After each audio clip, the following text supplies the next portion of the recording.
Search कीजिए मेरा channel सनातन ज्ञान मंथन और सब्सक्राइब बटन और नोटिफिकेशन बेल को ऑन करना ना भूलें। इससे आपको हमारे चैनल से जुड़े सभी नए अपडेट मिलते रहेंगे। नमस्कार दोस्तों, आप सभी का स्वागत है आपके अपने YouTube चैनल सनातन ज्ञान मंथन में।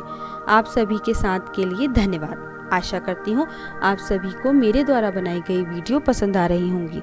मेरा उद्देश्य हिंदू धार्मिक कथाओं का ज्ञान आप सभी तक पहुँचाना है, तो इसी तरह हमारी सभी वीडियो को अंत तक ज़रूर देखिए व बने रहिए हमारे चैनल पर और जुड़े रहिए अपनी धर्म और संस्कृति के साथ। फ्रेंड्स, आज मैं आप सभी को भगवान श्री कृष्ण की 8 पटरानियों में से एक पटरानी जामवती से जुड़े 5 रहस्यों के बारे में बताने जा रही हूँ। तो शुरू करते हैं फ्रेंड्स। भगवान श्री कृष्ण की 8 पत्नियां थीं। 8 की पत्नियों की कहानियां बड़ी ही रोचक हैं। सभी का अपना अपना व्यक्तित्व और महत्व रहा है। महाभारत और श्री भागवत में सभी की चर्चा विस्तार से मिलती है।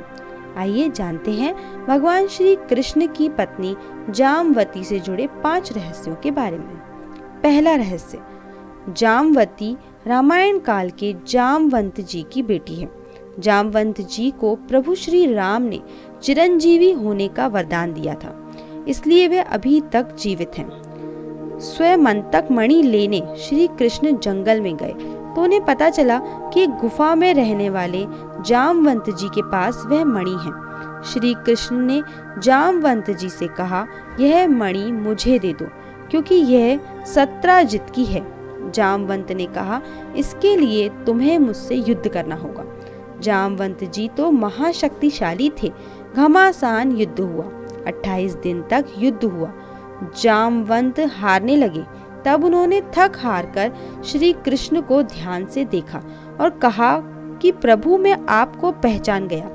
आप ही मेरे राम हैं। आपकी एक तिरछी नजर से ही समुद्र के जीव जंतु और समुद्र विचलित हो गए थे और समुद्र ने आपको मार्ग दे दिया था। जामवंत जी को आश्चर्य हुआ और उनकी आंखों से आंसू बह निकले। उन्हें इस बात का पश्चाताप हुआ कि मैं अपने आराध्य से लड़ा। उन्होंने तब श्री कृष्ण से कहा कि आपको मेरी बेटी से विवाह करना होगा। इस तरह जामवती श्री कृष्ण की पत्नी बनी। दूसरा रहस्य, श्री कृष्ण अपनी सभी पत्नियों से समान रूप से प्रेम करते थे। रुक्मणी श्री कृष्ण की प्रधान पटरानी थी। उनका एक पुत्र प्रद्युम्न था जिसे वे खाना खिला रही थी। जामवती भी वहीं निकट बैठी हुई थी। वह अभी निसंतान थी। माता पुत्र का प्रेम देखकर उसका हृदय भी पुत्र के लिए मचल उठा। अंततः वह श्री कृष्ण के समक्ष मन की बात रखते हुए बोली, स्वामी, रुक्मणी कितनी भाग्यशाली है जिसे आपकी कृपा से प्रद्युम्न जैसा श्रेष्ठ पुत्र की माता बनने का गौरव प्राप्त हुआ। मेरा मन भी पुत्र प्रेम के लिए मचल रहा है। तब श्री कृष्ण ने कहा, देवी, तुम्हारी ये इच्छा अवश्य पूर्ण होगी। इसके लिए मैं कठोर तप करूंगा। मेरे तप से उत्पन्न पुत्र तुम्हें असीमित सुख प्रदान करेगा। यह कहकर श्री कृष्ण ने जामवती को कुछ दिन प्रतीक्षा करने को कहा। द्वारका के निकट एक वन था। उस वन में परम शिव भक्त उपमन्यु मुनि रहते थे। उन्होंने अपना संपूर्ण जीवन शिव की उपासना में व्यतीत कर दिया था। भगवान शिव की उन पर अनन्य कृपा थी। श्री कृष्ण उनके पास गए और बोले, मुनिवर, भगवान शिव और भगवती पार्वती भक्तों की संपूर्ण मनोकामनाएं पूर्ण करने वाली हैं। उनकी शरण में जाने वाला निराश नहीं लौटता। मैंने जामवती को एक तेजस्वी पुत्र प्रदान करने का वचन दिया है, परंतु इससे पूर्व मैं भगवान शिव और भगवती पार्वती की उपासना कर उनका आशीर्वाद प्राप्त करना चाहता हूँ। मुनिवर, संसार में आपके समान शिव भक्त दूसरा कोई नहीं, इसलिए अपना शिष्य बनाकर मुझे शिव मंत्र और स्तोत्र की दीक्षा दीजिए। उपमन्यु मुनि ने श्री कृष्ण को शिष्य बनाया। कठोर तप के बाद अंततः भगवान शिव प्रसन्न हुए और देवी पार्वती के साथ साक्षात प्रकट होकर श्री कृष्ण से वर मांगने के लिए कहा। श्री कृष्ण ने उनसे वरदान में एक पुत्र प्रदान करने की प्रार्थना की। तब भगवान शिव ने उन्हें वरदान दिया कि प्रत्येक रानी से उन्हें 10-10 पुत्र प्राप्त होंगे।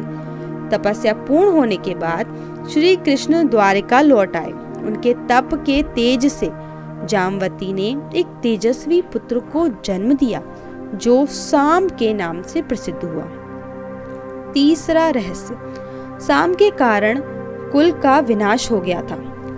साम कुल के विनाश के कारण बने। महाभारत के अनुसार साम का दिल दुर्योधन और भानुमति की पुत्री लक्ष्मणा पर आ गया था और वह दोनों प्रेम करने लगे थे। दुर्योधन अपनी पुत्री का विवाह श्री कृष्ण के पुत्र से नहीं करना चाहता था। इसको लेकर दोनों पक्ष में घमासान युद्ध भी हुए थे। चौथा रहस्य, साम, सुमुत्र, पुरजित, शतजित, सहस्त्रजित, विजय, चित्रकेतु, वसुमान, द्रविण और कंतु जामवती और कृष्ण के पुत्र और पुत्रियों के नाम हैं।